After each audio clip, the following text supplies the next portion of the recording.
Niggins! MLW is back, baby. We got the draft board going on. So many things have been happening. A lot of videos to be covered in the future. I'm going to get predictions out, things like that. And I still have all my analysis going on. And 70% of you guys are not subscribed. So make sure you hit that like and subscribe. Turn post notification on so that way you are up to date with all the latest and greatest news. And let's just jump into it. We have so many wonderful things going on with the draft, a lot of stuff to break down, and so we're just going to go ahead and jump with the number 1 overall pick, and that was Baranoski. Now, if you've been keeping up with MLW, you've been keeping up with guys on Instagram, you know that this is probably no surprise for you guys. Lucas leaked that he was going to draft somebody from Grand Rapids, and that guy was Baranoski. This guy's a beast. If you watched him in the tournaments, he was pitching lights out against all the MLW guys. It's very clear he's able to definitely pitch against these guys. Does it transfer from a tournament to the field in MLW? We'll see. But I think this guy is super great, super talented, exactly what the Cobras needed to fulfill pitching and another great bat at the plate. I think that, clearly the number 1 overall pick, and I'm very excited to see what the Cobras do this season. Definitely not going to be fighting for last place, that is for sure. Going on to number 2, a kind of surprise. Not a lot of guys had heard of his name, and that is Caden Irwin. Caden Irwin is out of Ohio, but if you saw any of the highlights that they were showing from the Wiffle Ball channel, the guy looks like a beast, and he plays with the United Wiffle Ball League, and if you know anything about anywhere near getting to the professional level of football, this guy can do it all. And if you look at any of the highlights, this guy can pitch and he can bat and he can do it at a high level. I'm not exactly sure what the rules that he's coming from are, if there's going to have a little bit of trouble adjusting to the strike zone as well as the speed limit in the MLW. But it seems like a guy like his caliber, who's able to play at a high level, is definitely going to be super welcome in the MLW. This is just a great pickup. Tommy definitely did a great job scouting out this guy, and I'm excited to see what happens. This is going to be a great year for sure. We're going to go ahead and get into the 3rd pick, which was a guy that I think everybody knew his name, Dallas Allen. Dallas Allen, of course, is a guy from the Wiffle and Minton tournament, playing in the 13-15 age division. Hits lights out, pretty good pitcher as well. Something that was funny is that in the highlights, I thought he kind of pitched a little bit like Dan when he was getting down low for it. Now, this is an interesting pick from Dan because this is kind of almost a work in progress. You're going to hear me talk about a lot is that Dallas Allen is kind of unproven in the older age division. It's great that they're drafting young and for future talent in this pick, but I don't think this makes it any better for their situation right now. If they were trying to win a championship right now or try and improve on the roster that they have, I feel like they would probably drafted somebody who maybe is a little more proven. But, Dallas Allen is great, and I'm very excited for his future in the MLW. This guy's going to be a staple for a long time to come. But again, is he going to be able to come out straight out of the gate and be able to hit off of a division where you have Brendan Jorgensen, Chris Cheatham, you have Jonah Heath, you have Jimmy Norp, you have Trevor Bonham, Tommy Coughlin, or Caden Irwin, who can all pitch. This is going to be a tough division to pitch in, not to mention their AL opponents who can all pitch as well. So is he going to be able to adjust? We'll see. I'm not exactly sure. I'm sure guys who were at the tournament could probably be more of a judge than I can, but it's going to be interesting for sure to see what happens with Dallas Allen. Very excited for him. Coming up next with the 4th pick, we of course have the Downtown Diamondbacks and Michael Schema. Now he's buddies with Jimmy. He's played with those guys before. Is this a pick mostly for team chemistry? Probably. Not exactly sure how good Michael was, especially since he didn't get picked in that previous draft class. But anyway, the Diamondbacks are already a really good team, lucky enough to have the 4th overall pick, and they have the luxury of kind of picking people who they want to add to their team and bulk up their roster, especially losing Jewel and Aguilar, some other guys on that Downtown Diamondbacks roster. And so probably picking up a guy that you'll know that will stay and stick with you is really important right now. The Downtown Diamondbacks definitely have a solid 5 adding Michael Schema, and he'll probably show up to some games. I'm interested to see how exactly he does in the MLW, but for sure, definitely really interesting picks going on and stuff going on in the MLW for the Diamondbacks. Excited to see what they do this season. Heading back over to the Eastern Eagles again, they had the 5th overall pick, and they picked Blade Walker, teammate of Dallas Allen, as the 5th overall pick. Again, another pick of a young guy. Nothing wrong with that, but another work in progress. Kind of a guy who, again, is not proven in the older age divisions. How much of that is going to make a difference? Not sure. Does he have the same talent level as Dallas? Not exactly sure. Some of the guys were pointing out that I talked to that Blade didn't have a ton of pitching, and that's all right. I don't think he's probably going to be used as a pitcher.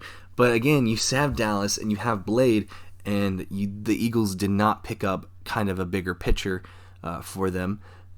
Again, probably not going to need to. If Clayton's fully healthy, then you're going to have Dan and Clayton there. And so I still believe in Clayton Price.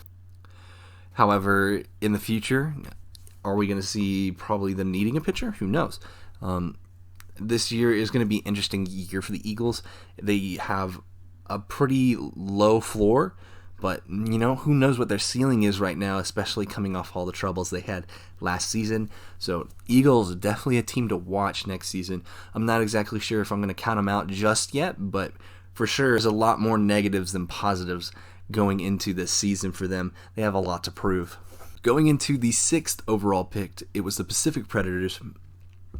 And the Preds chose Rudy Ramirez out of Brighton, probably buddies with some of the guys here. So very excited to see what he can do. Obviously, he has a baseball background. I wish we had his audio because it sounded like he was really excited to be in the MLW. So another guy who's kind of unproven, untested, but an older guy. So we'll see exactly how it's going to happen. Not exactly sure what it's going to mean, how they're going to bring people to the games and their lineup. But it's a good guy to probably bring in and maybe develop a little bit, kind of like with James Swanson. Don't know how they're going to mix and meld together in the lineup, but I'm definitely really liking Rudy Ramirez as a personality so far, and I think you'll probably learn to really like him as well. So very excited for him and his future in the MLW. Next up, we have the Western Wildcats and Jaxon Pearson with the 7th overall pick. Now, this is really interesting. I think this is probably a really great pick. Jaxon Pearson was the stud of his team during the Wiffle and the Mitten tournament. Very excited for him. You're getting a pretty good guy that you can develop at number 7, which is great. Still a really good talent. And not to mention, if Michael Aguilar and Austrian 4 have been kind of out for the count like they have for the past few years, he can come in and just have some fun, get some good reps, hopefully build for the future. Probably not a guy that you're expecting to play right now, but Kyle's definitely preparing for the future when these guys are not going to be there. And so I'm very excited to see what Jaxon does. I think he's a high talent, and hopefully, maybe some of his teammates can come back in too. Yeah, I think this is a really good pickup for Kyle and the Wildcats. And lastly, we have Gus at the 8th overall pick.